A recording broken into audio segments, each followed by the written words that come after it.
One of the things that you know, Beth and I started talking about this with Tanya several weeks ago, before the riots actually and the protests, about getting, you know, again, with the political season coming up this year, you know, what dissension we may see, what the media may be a target of. Which we would say that in this election year, you know, aside from what's going on with the protests and law enforcement reform and you know, the police issues, media is under a lot of scrutiny. It doesn't matter what station you are, there are people that have opinions that the media are somehow, you know, causing whatever harm is coming on in this society. And so we have to remember that you're a target. As we look back 4 years ago when, you know, the national presidential election was going on, there were attacks on the media. There were, you know, specific things that you know, targeted in the field a lot of times with regards to different media outlets that we need to be aware of. So as I talk about, you know, the different things, I'm gonna use words like situational awareness, which I think is very important, meaning that we're always aware of what's going on.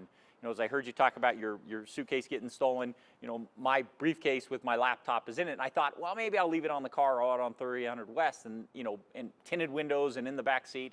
But the risk of me losing that laptop at any time now would be detrimental. You know, I back it up every day, several times a day. However, that is, you know, it's a $2,000 laptop, but the value of that, of what I have with my business and my consulting and my teaching, is probably in the tens of thousands of dollars. And so I bring it. It's kind of a pain, you know, but I've got to always keep an eye on it too. You know, Beth and I went and got this table and I left it out there, but I was always, my head was on a swivel looking to see if somebody just passes through and opportunistically takes it. I'm going to talk about situational awareness, talk about opportunistic on what's going on. I paid attention to what happened in the protests. And, you know, I tend to be a pretty blunt person, pragmatic in the way that I look at things. The media is very lucky. You know, I'll talk just specifically about Salt Lake City. The media people that were reporting on that, the photogs that were reporting, you got lucky. The fact that nobody got hurt is amazing, and it's not meant to be a scare tactic. You know, one of the things that I will tell you is I do these training classes. I've done assessments at KSL for cameras and different things, but I don't sell the camera systems. I just tell you where you need to heighten security. But I'm not trying to sell you anything when I say that you were lucky. I'm not trying to say, well, you need me out there, or you need a security person. That's not what I'm saying. I'm just saying that you were lucky in what happened. You know, when Alex Cabrera was showing the knife that got thrown out of the crowd, you know, that razor knife, you know, there are, you know, and that was one object of many. It's just lucky. And because of that, we take those lucky times and we kind of expand on those and hopefully maybe learn some lessons from that. One of the things that, and I don't know this, but you know, when you go into, you know, dynamic operations, which news is dynamic, we change at a moment's notice. Yesterday, everybody's in Idaho, and you know, we're going to learn more today. But yesterday was a dynamic day. Somebody was interviewing me about Idaho, and then they were leaving to go to Idaho right after they got done with the interview. You live dynamic, you know, situations. You have go packs ready to go in your car of a change of clothes and other things ready to go because we never know what's going to happen. But you have to identify, you know, when you're going into these situations to at least stop for a moment and get some type of a pre-planned, you know, idea of what you're doing. What is our mission? What are we going to do? What's our safety? What's our exit plans? What's our entrance plans? When I was a police officer for 25 years, that was one of the things that as I went into, I ran a lot of investigative units, having that pre-planned. And that pre-plan may only be 5 minutes before, but it's so important. When we look at officer-involved critical incidents, one of the things that I always come back and ask the question now and back then was, what was the plan? Well, grab our stuff and let's go. That's not a plan. You know, but sometimes that's what you have. If we don't go now, you know, seconds and minutes count, we have to go. But you have to have some type of a plan as to what you're going in. You're going in here, you know, to film, but do you have an entrance? Do you have an exit? Do you know what's going to, you know, happen if this goes really bad? Or are we just flying by the seat of our pants? Part of those plans can be pre-plans. I ran the JCAT for many, many years, the Joint Criminal Apprehension Team. That was a very dynamic, on-the-run, kind of a fugitive unit. But one of the things that we did when we weren't chasing the fugitives was we talked about how we were going to do it. If we had to box a car in, you know, this is how we're going to do it. We're going to have 2 cars here, and that. And then we knew and we planned and we practiced those kind of things. You can have some of those pre-planned ideas of what you're going to do beforehand, but you've got to sit down. And bosses, you know, there's no bosses here right now, really, you know, Beth of boss, but your bosses have to buy into it. meaning that they have to, not only buy into it, they have to oversee it. You have to have bosses on when the riots are going on to say, it's time to bring somebody back, or it's time to make sure that they have the proper equipment when they're in the field. And just again, having an idea, you have to identify gaps and weaknesses. One of the things that I did with national security when I was at Naval Postgraduate School is we learned how to red team things. Red teams they're the people that go out and actually try to find your weaknesses and find your gaps so you can secure them up. You have to identify things like that. After the fact of the protests, talking to Alex and the photogs and Gephardt and Shara Park that was out there, and say, where were our gaps? What were things that, man, we just got lucky and there by the grace of God go us, but what is it that we can do better? What could we have with us that would help? Would a battery charger for the iPhone be something, or an extra battery pack for the the camera? I was out, there was a reporter that was covering the Trump rally before he was elected 4 years ago. And we ran into the problem that we had a camera, but we ran out of the battery for the camera ran out. And so we had to go back. We set a light down because we were using a light. We set a light down and the protesters stole it. It's an expensive light. There were things that probably weren't planned as well with the photog, and we could have brought somebody else out, brought a producer out or an intern out to help us carry equipment. These were ideas that after the fact they said, if we do this again, this is what we should do. Remember situational awareness. There's a great book called The Gift of Fear by Gavin to Becker, and I encourage everybody, if they get a chance in their lifetime, especially women, to read the book, Gift of Fear. It talks about situational awareness. Gavin de Becker's the guy that protects most of the movie stars. But in the book, he talks about situational awareness and always having that head on the swivel.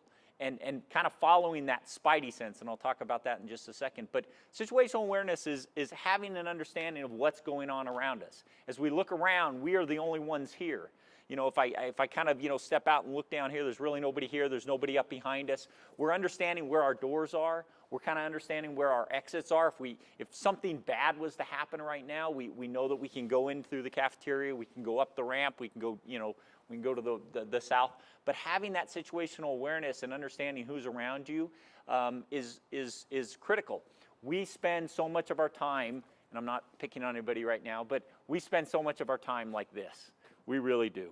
And the truth is that you really understand that when you are looking down, you lose that opportunity of what's going on around you. And that's just the truth. This is our computer. This is our link to communicate. This is our link to do our job. This is our link to get information. And we spend a lot of time like this, looking down. We lose situational awareness on that. There are times when you have to be like that. There's times when, as I look at a photog out on that riot, there are times when that photog cannot be looking around. They've got their eye in that eyepiece, and they're trying to keep everything going, and they don't know what's behind them. They don't know what's to the side of them. And we have to keep those in mind as we make plans to say, that photog is at a real disadvantage. And if you've got a reporter that's trying to report at the same time, and as I saw Alex duck, he's trying to pay attention and do his job, you almost need that third person there. And within news, there's a lot of opportunities. There are producers, there are interns, there are people that you can use, other photogs that you can use, especially in a situation like that. It just takes a little bit of planning ahead, and maybe with the bosses saying, okay, it's time to switch out a photog, or it's time to send a second one out there to cover them, make sure we've got the batteries and make sure we've got the equipment. And to be that person that maybe just checks your six, and making sure that nobody's behind you during that time. The other thing that goes on is you have to watch for the sign. Yes? About the third person, I know that our teams are trying to have a third person all the time with them covering protests and things like that now. Besides like someone running at you, what should that third person be on the lookout for? Right.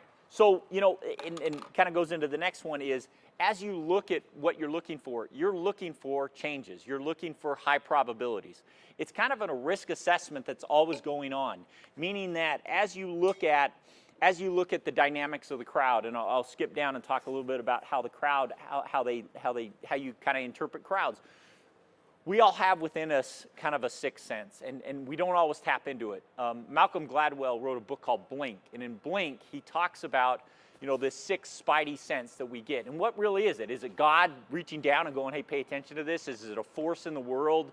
Is there some kind of the Star Wars force? Or is it truly our subconscious is picking up on things that our conscious can't pick up on. There's things that we hear, there's see, and we pick things up that are subconscious, that our conscious isn't picking up, but it gives us this little, feeling.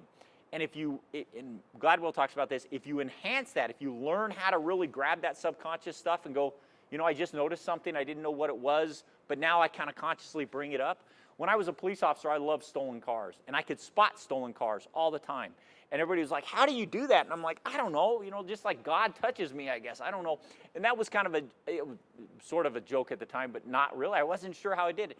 But after I read Gladwell's book, I'm like, I know exactly how it is. I look at a license plate and I notice something wrong, like one screw attached, but I don't consciously think of it. I'm like, I'll run that license plate. I notice as I pull up, I notice that back when you could, truly, jack the car by, doing something in the dashboard, and I would look over and I just look at the guy, but in my subconscious, I'd see that there's something wrong with the, the steering column. There are all little things that I would notice in my subconscious, and then, I'll run that plate. Oh, it's stolen. And then the chase was on. And it was just that subconscious. So we pay attention to those. We have to learn how to do it. Why is it that you get this funny feeling and then something happens? Why is it that you're getting this funny feeling about something? And a lot of it's just really deduction, but tapping into that and paying attention to it. So many times, especially women, and Becker talks about this, is we dismiss it. I go out with a guy or I meet somebody and you're like, I really don't feel good about this guy, but I don't know why. Why am I being discriminatory? Or why am I being X? Why am I being, whatever? We ignore it. I mean, when you look at Lauren McCluskey, there were probably friends that met that guy and there was just something bad about it. And you say, well, wait a minute, am I being racist? Am I being, sexist? Does this guy just not look like what I'm used to? I'm going to dismiss it. But there really was probably something there. The way that he acted, the way that he wouldn't, make eye contact with him, or the way that he presented himself in such a way. We have all these tools that we have on board, and a lot of times we dismiss them as prejudged. We can't. It's not that we want to prejudge people, but tap into every one of those things. Why is it that, you felt bad? I don't want to even say this on camera, but the banjo guy I met like 2 years ago that ran banjo, and I was just like, this is a scam. And some of you know that I was married to Debbie Dujanovic, and I had that conversation with her, and she goes, you're such a negative person, you don't like anybody. And I'm like, no, there's something about this guy. 6 months ago, she calls me, and she goes, oh my God, you're right. There's something wrong with that idea, and there was just something wrong about his background. And I hate to feel it because it's like I get negative. I feel like, I'm being negative about people. But there really are things that you can tap into. And so when you're in that crowd, truly, Tanya, you have to just be like, something doesn't look right.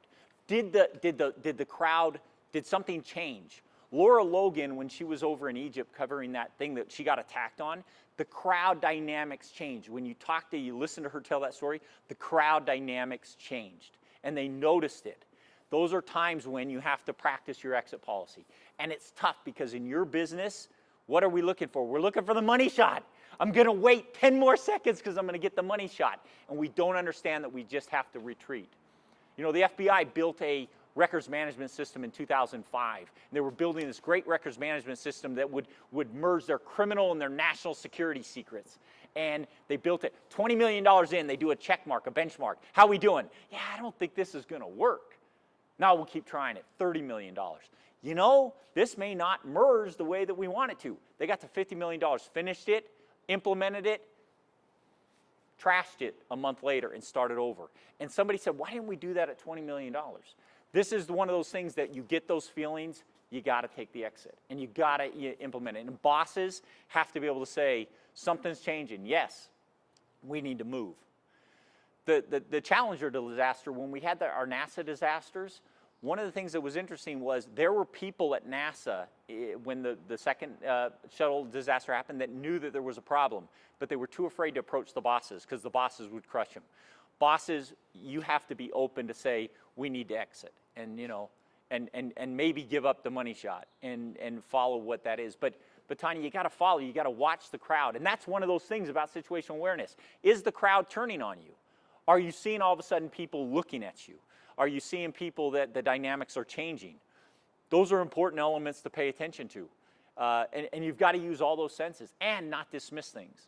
You know, the thing about reporters are you're in a job as, you know, and Debbie and I, you know, part of what I talked about with this, and I'll tell you, is that Debbie, for 21 years, we talked about this. We talked about what it was like when she was in the investigative unit, going out on confrontations that she made. This is dangerous. And we get lucky most of the time. 80% of the time, we're lucky. Even if we shouldn't be lucky, we're still lucky 80% of the time. It's that 20% that things go bad. We really have that, and we've got to understand that, you know, 80% of the times, even if we take that risk, we're still going to get it and everything's going to be okay, but 20% of the times it doesn't. Unfortunately, for that 20% of the times, that's when we start to implement changes. You know, I use this at the end, but complacency is the downfall of is the architect of our downfall. When we get complacent, it's kind of like the COVID stuff. Hey, as the governor starts to lift the stuff, you know, he says, oh, we're going to go to green, you know, we're going to go to what? Smart green. You know, people start to get, I mean, my 82-year-old mother, who should be quarantined, says, well, the governor went to yellow. I can start going out. No, Mom, you really shouldn't be going out. But they follow what the government says. We let those things kind of lull us in. And I think the riot's just a good reminder. Nobody got hurt, but it's a good reminder to, hey, we've got to use these tools when we're going to go out into the field and do these things. So if you have it, have you come up with your exit plan on how you're going to get out of that group. Don't allow the group to, you kind of control you. You're in charge of that. Keep in mind, and I meant the word opportunistic, you know, with your bag getting stolen. You don't know how they got in the car, but there was an opportunistic theft that occurred. Most of what we saw last weekend with the protests was opportunistic.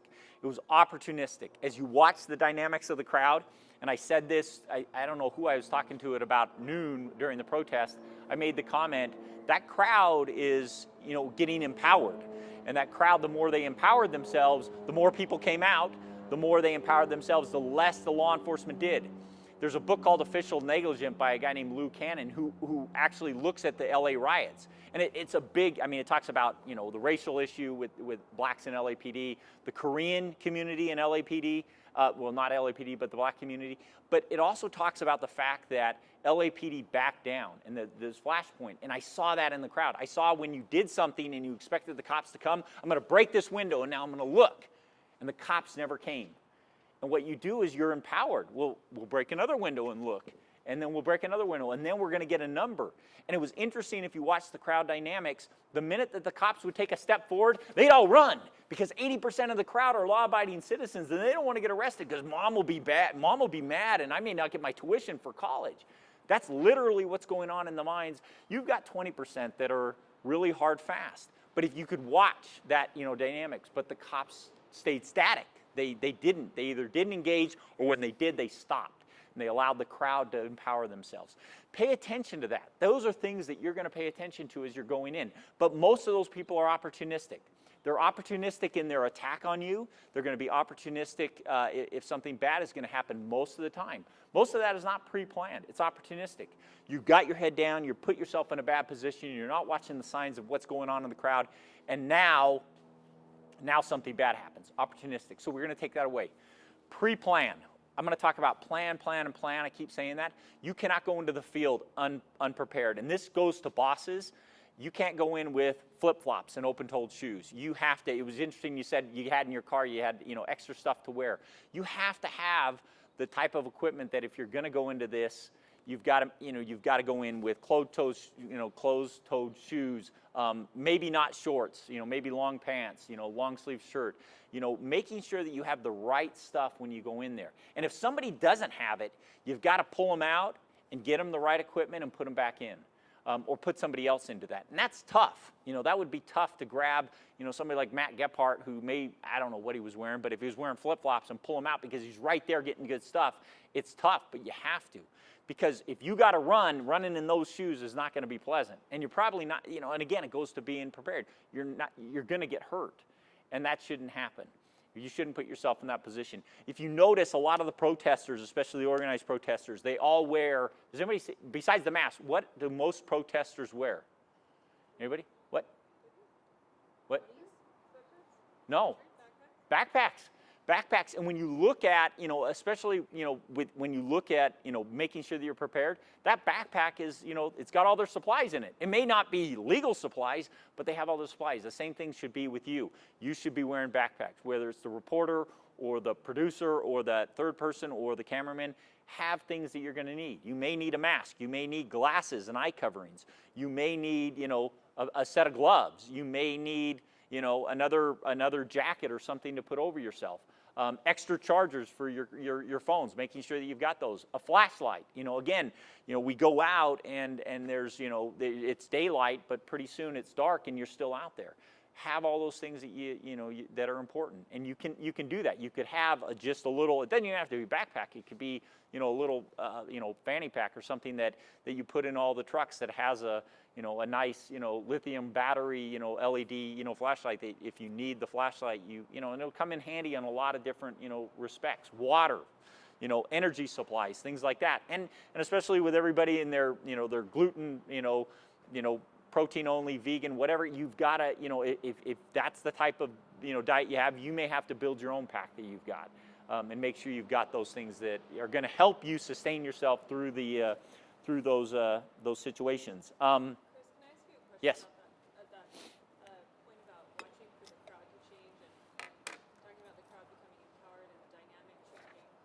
So what about as that happens, and ideally somebody would be able to make an exit. We had a couple of cases, one with some photogs from 2 other stations who were confronted and were pushed down and kind of beat up. Mm-hmm. And then Yeah.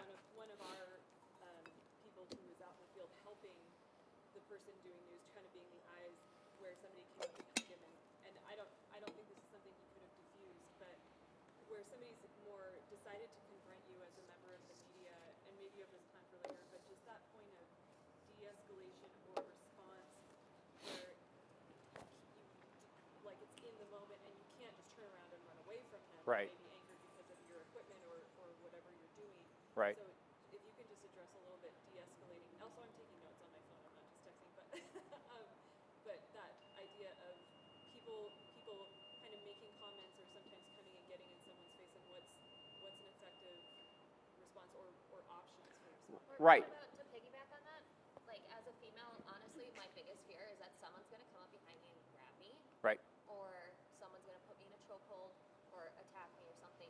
How do you respond to that, or how do you respond to it, even for like my male colleagues, if they're shoved by somebody, Right. and they keep on coming after them? What do you do?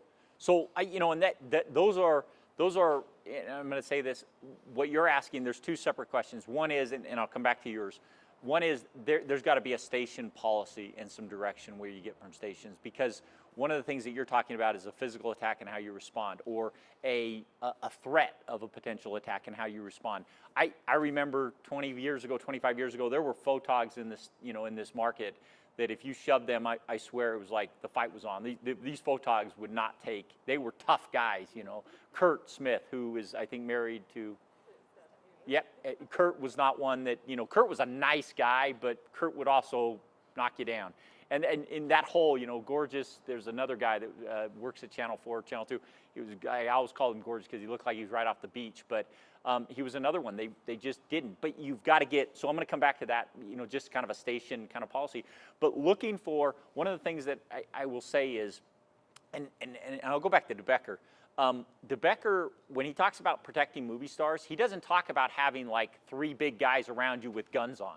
He doesn't talk about that. He talks about having one person with you and doing the information as to what your threat assessment is. If Tanya's a stalker and I've got a movie star and they're going to Vegas and I know Tanya's in LA, I know that my movie star is probably safe. I would much rather put 2 people following Tanya and make sure we know where she is and have the movie star with 1 security person in Vegas. There's a lot of preemptive stuff. So when you're talking about the crowd, one, just keeping that, making sure that you're looking for that vibe of the crowd and making sure that if it turns. But if it starts to turn and people are confrontational, which I think is going to happen during this presidential election, the pandemic's going to be winding down. People are, the cop stuff is going to wind down in a few months. But the presidential election, whether all this is tied together, which I think it could be, it's going to kind of culminate with, August, September, no, October, November. And media is going to get a lot of that pushback. We know that our media have certain sides of the street that they're on. And KSL has a different side of the street. Not only they're kind of in the middle with NBC, but they're associated with the church. And so there's always this, this anomaly that's kind of going on with KSL and how people are looking at you. You're getting it from different sides. And so I say that as the crowd, paying attention to how that crowd is turning and how things are going is very important. Avoiding triggers. And this is the one thing I've always been impressed with news reporters in this market, is they tend to avoid triggers. It's kind of like they push and push. And we have obviously some that are very confrontational, an investigative reporter that may be confrontational, but other reporters tend not to be. They know that they can hit them with a hard question, but if things they see that it's a trigger, they tend to back away, and you have to back away from those triggers. If you're outnumbered, you're outnumbered, you're on their ground. Remember, that's the other thing about, reporters. Whose ground are you on? Are you confronting somebody in just a general area, or are you on their ground? And that doesn't necessarily have to be their house, but it has to be a place where they're empowered to maybe do more than what you normally would do. When, Tanya and Mike would go out and do confrontations, sometimes you were on neutral ground. And it wasn't really their ground. You were catching somebody in the middle of, taking the printer down the street after they stole it off. They're not on their ground. If you chase them and you chase them into their ground, they're more empowered. And so we avoid triggers. And I've always been impressed where I watch reporters ask questions and people get agitated, and they just kind of know that push and that pull back. And that's what you have to understand. I think that well-educated reporters, well-meaning reporters, ones that are wisdom-driven, meaning they've got the education and the experience, they kind of know that push and the pull, and they have to really pay attention to those triggers. Because if you're hitting these people's triggers, it's not going to be good. And if you're putting yourself too far into their ground, that where the protesters were, there was a difference. I mean, Alex is standing behind the cops, little safer area. Shara and Gepar were in and on their ground. You've got to be balancing about their ground, because a lot of those, you just don't know where they're going to turn, and you've got to pay attention to the triggers, pay attention that they have, they've got the upper ground there. If things go bad, it's on their side. Don't allow yourself to get sucked into that when you start to see, and it's very dynamic. It's very, it changes, quickly, and so people have to keep that good situational awareness. As for how you would respond, Morgan, that's a tough one, because, a lot of people would say that, if somebody, grabs you and you punch them, KSL is, and again, they're liability, prone. If somebody, is defamed or, is slandered, I think that's something that KSL takes very seriously. If somebody assaults, if a KSL employee assaults somebody, even if they're, acting in defense, that's also something that can not always, you don't want to become the news. You're reporting on the news. And so I think it's really important that the policy kind of addresses, somebody coming up. For instance, you're exactly right. I mean, many female reporters will get hugged, will get grabbed, will get groped, and that's a possibility of what happens. How you respond to that, I think as I watch most reporters, typically it's a grab and go. It's a quick and then they're out, and opportunistic. And we just, one of the things that I always say, and it's, maybe my Catholic guilt, is, mother would always say, or sister would always say, it's why did you get in a fight? Why'd you get beat up, Chris? Well, the guy punched me, but what did you do to get it? It was always mine. What I would say is, let's try to put yourself in a position of advantage so those opportunistic things don't happen. Yes? Yeah, that reminds me of when Dee Dee Wimmer was attacked in a live shot. You guys remember that? Yep. At the University of Utah, a guy came up and totally groped her or grabbed her. I think we had a training after that, but I wonder if we've gotten complacent again, where the coach focused on her, she's focused on her live shot, but they had a third person there watching the crowd. Maybe that guy wouldn't have grabbed her. I don't know. Well, and keep in mind, one of the things, and they talk about this in The Gift of Fear, is, the fact that 95% of the time somebody takes an opportunistic attack, it's kind of a blitz kind of a thing. If you actually are making contact, if you're a woman and you're walking out to your car at night, and you look and you make contact, eye contact with that person, 95% of the time, if they were going to do anything, they're going to go away. Very seldom will you have somebody that is still, the empowering part is the surprise. Because you think about it, you know, as an officer, if I'm talking to somebody and all of a sudden somebody pulls out a gun, I've got to react to that.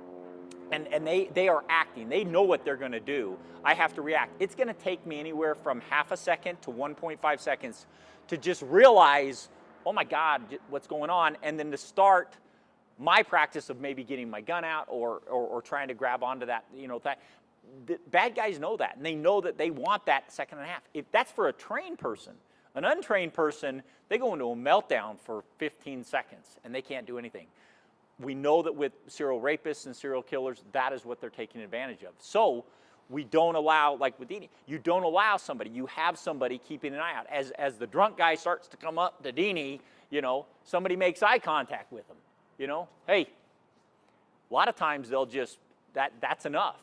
But keeping that awareness, keeping that distance, you know, just, again, creating that safe zone, you don't put yourself. So with your question is, try to create everything beforehand to try to avoid that. Now, as for somebody grabs you and does, you know, do you have the right to, you know, punch back?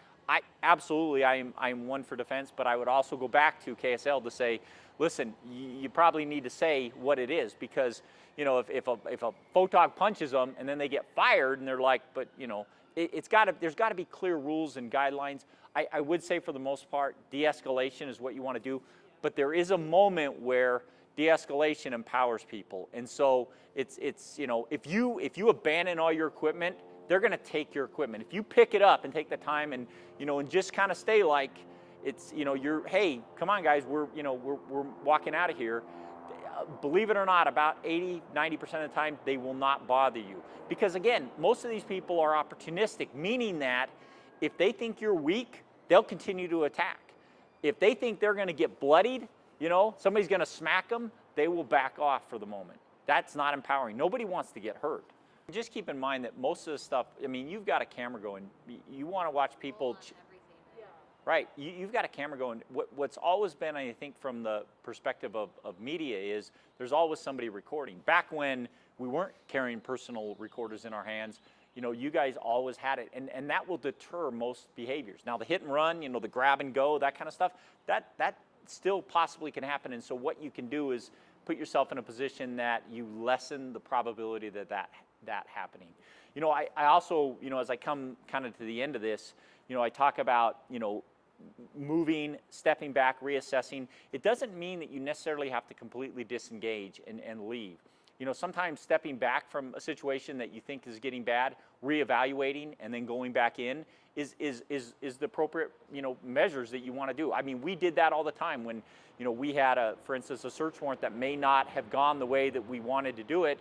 We had stops, and, you know, we would stop, reevaluate, and then, you know, redeploy. They do that all the time. You're in a business where, you know, you can do that, where you know, hey, we're still going to go and we're going to figure out a way to get it. But I have to tell you that, you know, going in with some type of a plan, going in with, you know, having an understanding of an exit policy. We're coming into fire, you know, wildland fire season, and Debbie used to had this great story about her going up to a fire. You know, she has her yellow shirt on, you know, the Nomex, and she goes in to do something out in Tooele County, and no kidding, it's like she's in a place she shouldn't be. And you know, to get the great shot, you've got to be careful. You can't put yourself in risk, and you have to pay attention to what you're doing. But understand that if you see something and you want to back off, you want to reevaluate, that's, you know, that's important. Just on a personal, I always like to kind of leave this. Stay away from patterns. You know, it's interesting because, you know, this has been a debate for many years on whether, you know, TV station trucks should be marked. And, you know, and then we're going to do half and half. You know, we want to fly our flag. We want everybody to see that we're out there. There are detrimental parts to that, especially, you know. And I'm not saying, again, and I don't advise to, you know, unmark them or mark them. You know, I was a police officer. I drove a marked car for 1 year and then drove an unmarked car for the next 25 years or 24 years, and it was awesome. I hated marked cars. I think I was a sergeant, I had a marked car for another year, so probably 2 years out of. But the rest I was in unmarked cars, and then I got tinted windows back in the mid-90s. Like everything I drove was tinted. I loved it. But I will also say there is a time to fly the flag, and there may be a need to have a few that fly the flag because, you know, very seldom are you going to have the riot kind of situation where they're going to do. Now, I don't dictate your policy, and you guys can do that, but I think there are times to fly the flag, and it's good to fly the flag. Who are you? who are you? You know, first person I was 23 years old, and I was in an unmarked white car, and I pulled a girl over on Holiday Boulevard. I just picked it up an hour ago. I put the little light on the top, literally, pull her over in 1992, and I get a call. Hey, some high school kid took his dad's police car, and he just pulled a girl over. I'm in the car going, that's me. You know, they think it's me because I look like I was 15 years old. The point is, who are you? So there is advantages to having markings and flying the flags, things like that. But I also tell you, stay away from patterns. There are certain things that as time goes on, we want to avoid patterns. And that's patterns in our day-to-day life. That pattern in you. You get up, you leave your house at a specific time, especially for morning show people. I always tell them, avoid patterns. I take the same way to work. I take the same way home from work. You know, these are things that we need to avoid. You live sometimes in that rearview mirror. If somebody's following you, you circle the block. And these are discussions that Debbie and I had that, you know, somebody was, you know, hey, I saw somebody that came off the freeway on the same exit, made the right turn, and so I just went by the house. You need to do that. That is something that is important to do. Avoid patterns. The same thing goes with parking in front, coming out back. You know, when I did the security assessment for Chris Day, you know, for the building, you know, using certain doors, propping. There was a door that, gosh, everybody was always propping on the morning show, and it was an easy access. You got this great secured building, and we're propping the back door, you know, so guests can come in and we can run a line through it. You can't do that. Avoid patterns because people will pick up on those. And again, opportunistics will always take advantage of it, but people that are planning will also take advantage. So try to stay away from patterns. You want to, you know, like, it's not bad to drive a different way home from work. And I say that to talent mostly, but even anybody at the station, you know, that's a producer or anything, somebody sees somebody coming and going from the station to the same car, be aware of that. You know, don't always, you know, stay away from patterns. Remember, and I say this, complacency is the architect of our downfall. We are now 19 years away from 9/11, and we have gotten complacent many times in the last 19 years with regards to national security issues. We're hyper-vigilant, and then we let it go. Right now, the truth is, right now you're paying attention to what I'm saying because of the riots, and everybody's going, man, that was really, we were lucky. At the same time, that's going to fade.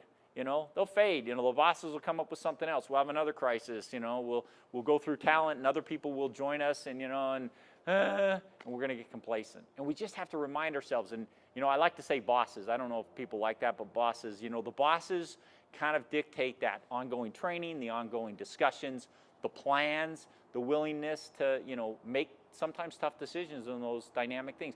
I think in the investigative, you know, unit, a few years ago when we did the stolen car thing, that absolutely did not go. I mean, we could not get a car stolen. We could park it in front of criminals, and they were like, "Yeah, I ain't stealing it." But there was a lot of planning that went into that. How we were going to do that, how we were going to get out, how we were going to film that, how we were going to confront that. That was all discussed beforehand. You know, how we were going to follow it off, when we were going to stop the car, you know, disable the car, how we were going to do that. That was all planned. And the reason was it was for safety. Plus, they had me. I was their safety guy, you know, just in case, you know, to make sure that, you know, and we wore vests, you know. Mike wore a bulletproof vest, and, you know, just in case, because those are dangerous situations. But then we get complacent. Nothing bad happened. I will tell you, you got lucky on the riots. I am surprised that one of your reporters or photogs did not get injured. It just, you know, they didn't have, you know, rocks were flying over and they hit a guy, you know, a cop in the helmet, and it rings their bell, but there were no helmets. You know, and I'm not saying that you should buy tactical, you know, $400 helmets for your reporters to look like you're in a war zone. That doesn't come off good, but you have to do something. I can guarantee if somebody got hit in the head, you know, and OSHA, you know, regulator was watching the news and goes, that's a reporter just got, OSHA would be knocking on your door on Monday going, hey, why wasn't he wearing some kind of helmet? So those are things that you should consider with regards to safety equipment. Eyes. I mean, I have to tell you, eyes and hands, you know, some type of a glove, you know, not an eyewear that, you know, just would have protected your eyes. I mean, if one of those reporters got hit by something in their eye and they lost, you know, function of their eye, you know, that's significant. You become the story. And again, in news should not become the story, my opinion, sorry. And again, a lot of reporters are very good at, you know, just kind of, you know, like, ooh, brushing by. You know, it's kind of, you're giving them the, you know, kind of that brush by. You're giving them that answer. You know, it's you know, when I interview people as a private investigator, you know, I try to connect with them. You know, hey, what high school did you go to? What high school did you go to? Cabot High School in Vermont. Vermont. Oh, Vermont. Yeah. Newberry. You're familiar with Newberry, Vermont? Familiar Yeah, my aunt has a place there. But there's a connection. Hey, Vermont. I was hoping he was going to say a local high school, and I could tell the mascot and then find out. Maybe I knew a teacher or a principal, but there's a connection. So you're grabbing on to that connection, and then you're kind of sideswipe, to say, listen, hey, look what happens with the media. We, when you guys leave, we leave. That kind of stuff. If you see those agitations, you have to look for those triggers, and then you have to kind of bring them down a little bit. And that's, you did exactly what I would recommend doing. You don't just, well, we can stay, you got to go. That's going to agitate them. They're going to, and we have to remember that as things get more political, as we get closer to the election, this will become a very decisive. There's going to be groups in Utah that are anti-Trump, and there are going to be groups in Utah that are pro-Trump, and there are going to be groups that are, pro, I want to go out and assemble and, and bring my gun and, scream and yell. And there's going to be different groups around, and we've just got to be aware that you're going to be in the middle of it. And there's going to be people that are going to come up and ask you, are you with Fox? I hate Fox. Are you with CNN? Are you with the AP? Are you with? They're going to have knowledge of who you are and what you're doing, and what is going to be the national, kind of the national feeling in the politics of what NBC National is doing. What's Lester talking about at 5:30? Because that will determine if something controversial happens with NBC, you'll take it. The other thing is the church. Whatever and however the church is perceived during this political season will be, kind of reminiscent of you. The nice thing is the church has great information, situational awareness. They grab great intelligence, and you guys would be aware of that stuff if that in fact happens. But you have to be aware of that. When I was out at that protest was, we were there 6-7 hours. I think it was Nicole Val and I and the photog, and we didn't have anything. There were some I got to tell you, there were some times when that crowd really started to turn. And really got agitated. And, but the fact that, I had their back, I was keeping people back, we were making contact. I wasn't, I'm not going to beat up 500 people. I'm not going to shoot 5. I don't have that many bullets on me. But there was just that paying attention and making contact. Hey, how you doing? Good. Isn't this crazy? Yeah. You make connections with some of those people, and it works. Having the right people. And I'll also say that, whether it's me or somebody, else, having a security detail. I mean, you saw when they went back out to the protest, all the mayors had a security detail. The mayors are kneeling, and the security guys in the button-up shirts with their hanging down, they're like this, just ready to go. All the mayors had security details. Tells you what the flavor of the crowd was. So, and I'm not saying that you have to go out and do that every time. I don't really want to work that much, that would be, but you can do it yourselves by having good plans and, paying attention and always being dialed in. News people tend to have a lot of common sense. They tend to be educated. And I'm talking about the whole crew, not just, I'm talking about photags. They live life on the streets. I mean, truly, the photags live life on the streets. You develop those great habits. Reporters live life on the streets. They see things. And so I think that they're very well equipped to do it. It's just a good reminder to make sure we need to have a plan, Don't chase the guy that stole the printer, through the hood. You are now going into their territory. You are now on their ground versus yours. Control your ground. The FBI, when I was on some FBI task forces, they always controlled the ground. It used to drive me nuts because I was a cop, and we would just change the plans and go and arrest the guys, and the FBI would be like, let's go home. We'll come back tomorrow and arrest them. And I'm like, no, we can get the guy now. Yeah. The situation just isn't, if for the FBI, if it doesn't go A, B, C, D, if somehow you end up on F and they go, wait a minute, where did he go?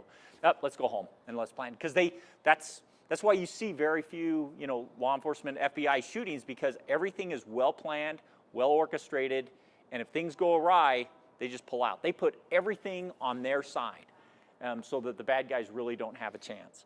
On the other, we're us, hey, we're kind of flying by the seat of our pants, and, it's moment to moment. We don't back off and reassess a lot of times, and that's why things happen the way that they do.